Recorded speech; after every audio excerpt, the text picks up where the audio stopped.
Well, in my country, I was studying architecture, so I have interesting in earthquakes because in Chile we have a lot of them, and Japan's too. So I wanted to live here because in Chile the population is growing up, and we don't have very tall buildings. We have a free floor as much per house, with exceptions of course. But in Japan, they know how to live with tall buildings, with earthquakes instead. So yeah, I came here to understand well the earthquakes and apply that knowledge in my country for my people. In Chile, everyone knows about earthquakes, but the knowledge is because you talk with other peoples, and rumors is not that official things. In Japan, it's more official. You have a lot of letters who tell you what to do in case of emergency, and even if you don't know Japanese, you can read it. They have a lot of drawings or image, and it's easy to understand what to do. Besides of that, in magazines or newspaper there are information, and also there is some videos on YouTube who tell you what to do, or schools for emergency cases in Japan, and you can take it even in English, so they are fully prepared for everything here, definitely.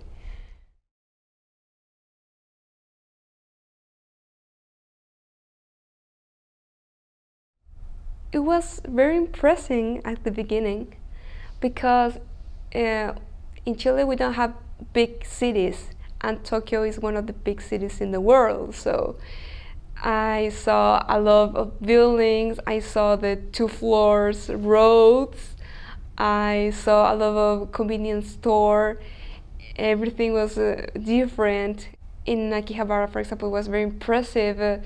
The things are of anime. The technology, of course, is different. I saw robots too. So in Chile, we don't have nothing of that.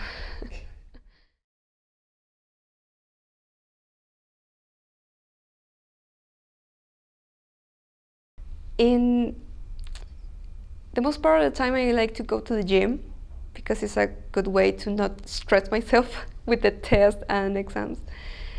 At the beginning, it was hard because I didn't speak Japanese at all. And the girl in the gym didn't speak English neither, so it was hard. And the first time that I went, it was a totally mess. But then I translate in Google. Yeah. In Japanese, I want to join this gym, and I wrote it in a paper. And I just show the paper to the girl, and her first expression was like, "What is she doing? Why she put this paper in my face?" But then she read it. Yeah. I said, "Oh, okay." And she gave me a paper. It was a contract. Yeah. It was in English, so it was easy to understand what contract I was doing. Yeah. And I pay every month in cash, so Right. it's easy. Just going, take this money. Okay, see you the next month. Do you speak to people in the gym?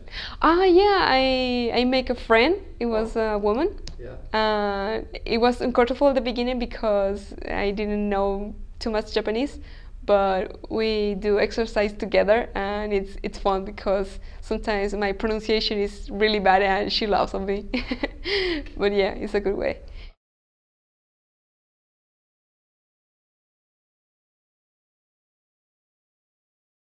It's hard because you are putting different persons from different countries and different cultures together. So of course it will be fights. But if you have the right attitude, it's a good way to make friends, make closest friends in Tokyo, where from my share house, because we are passing for the same. We're passing the same frustration, the same adventure together. So of course, we have problems with the bathroom or the kitchen or the cleans. But if you are polite, if you change sometimes your things, your personality, to not disturb others, could be a very good way to don't feel alone here. What's the problem with the bathroom?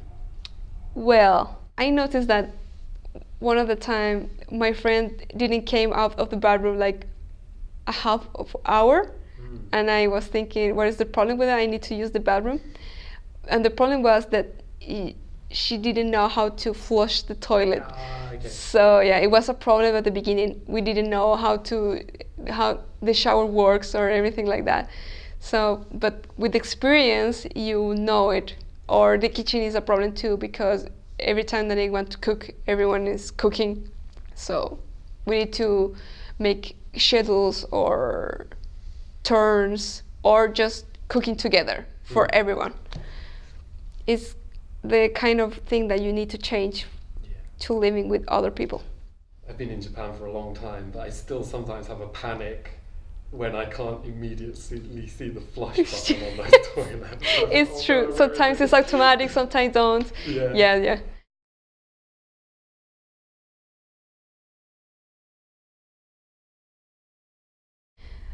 I care about it. For me, it's important because when you are outside your country, of course, you miss your culture, your friends, your food. So yeah, I miss it, and I search on Google sometimes like Chilean community, and the first thing that I found was a Chilean restaurant in Shinjuku. So I went, and yeah, it's a good place to go if you are Chilean. There's always Chilean eating there. Sometimes they are tourists, but sometimes not. So it's a good way to don't feel alone and know people there because they are the same country. So it's something that connect each other. What things about Tokyo or Japan are you going to miss, and what are you going to be happy to leave behind? I definitely going to miss the convenience store. Not only the convenience store, everything that is open 24 hours, like the gym too, because in Chile we don't have that kind of things. You can find stores that are open 24 hours, and it's very convenient because you can be awake at 3 in the morning and go to buy some food or a battery or whatever you want. So I definitely going to miss that.